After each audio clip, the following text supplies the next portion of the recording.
Hello friends, good morning. My name is Manjula Kuswaha and today's seminar MSc 4th Sem subject Bioinorganic Chemistry topic bond length।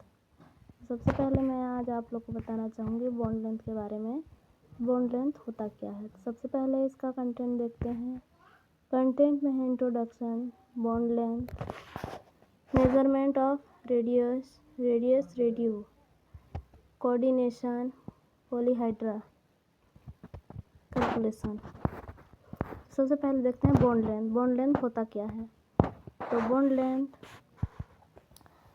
Length या किसी परमाणु में दो बंधित परमाणुओं के नाभिकों के बीच की संतुलन दूरी को बंध लंबाई कहते हैं, जिसे आमतौर पर पिकोमीटर या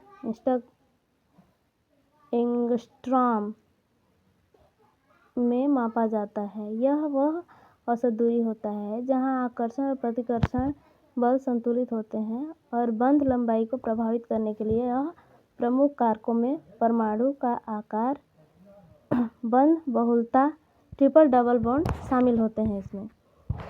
जैसे कि यहाँ पे दिखाया गया है R1 R2, यह टोटल बॉन्ड लेंथ है और total bond length R1 + R2 बनता है।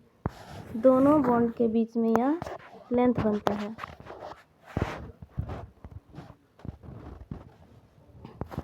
अब देखते हैं बॉन्ड लेंथ।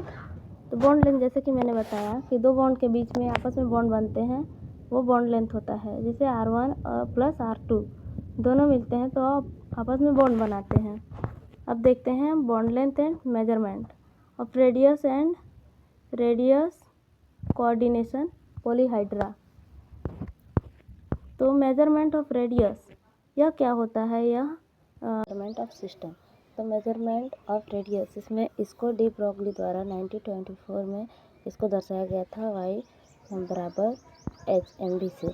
अब बॉन्ड लेंथ डिस्टेंस जो होता है यह CH single bond, CH double bond, CH triple bond. CH जो होता है सिंगल बॉन्ड और sp3 से दर्शाया गया है, डबल बॉन्ड है sp2 से, सिंगल बॉन्ड है, ट्रिपल बॉन्ड है sps से। अब रेडियस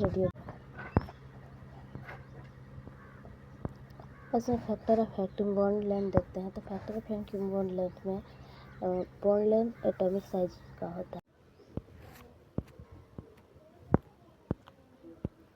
अब आता है सिंगल डबल बॉन्ड और triple covalent bond. Single double bond जो होता है यह atom non metal, atom to non metal और मेटल लेड और कोवैलेंट मॉलिक्यूल। तो ये जो होता है एटम नॉन मेटल जो होता है यह सिंगल बॉन्ड का बना होता है। Single bond, double bond, triple bond. और सिंगल बॉन्ड जो होता है यह साइड में ए और बी दोनों मॉलिक्यूल आपस में मिलते हैं तो सिंगल बॉन्ड बनता है। और डबल बॉन्ड जो होता है ए बी दोनों मॉलिक्यूल आपस में दो डबल बॉन्ड बनाते हैं। और ट्रिपल बॉन्ड जो होता है ए और बी मॉलिक्यूल जो होता है वो ट्रिपल बॉन्ड बनाता है। अब रेजोनेंस स्ट्रक्चर में क्या होता है, सीसी सिंगल बॉन्ड होता है जो 154 pm का होता है। सीसी डबल बॉन्ड जो होता है 134 pm का होता है। सीसी ट्रिपल बॉन्ड जो होता है 121 pm का होता है। और सी एंड सिंगल बॉन्ड बना है 147 pm का। सी डबल बॉन्ड बना है 127 pm का। सी ट्रिपल बॉन्ड बना है यह 115 pm का होता है। जो सिंगल बॉन्ड होता है या डबल बॉन्ड और ट्रिपल बॉन्ड, तो तीनों बॉन्ड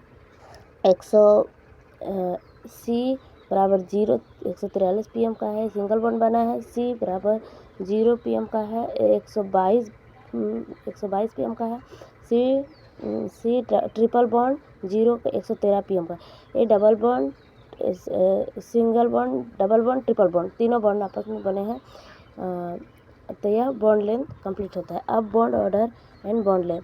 बॉन्ड ऑर्डर में क्या होता है, यह बॉन्ड ऑर्डर जो होता है यह बॉन्ड सिंगल बॉन्ड का होता है और single double bond triple bond तीनों बॉन्ड का आपस में बनता है। और बॉन्ड लेंथ जो होता है यह डिस्ट्रीब्यूट होता है और यह कोवैलेंट बॉन्ड बनाता है। और बॉन्ड लेंथ एस्टिमेशन में देखते हैं तो ये क्या होता है, कोवैलेंट बॉन्ड होता है जो कि एटम एक्सपोनेटेड का होता है, जो कोवैलेंट बॉन्ड आपस में बनता है। Thank you.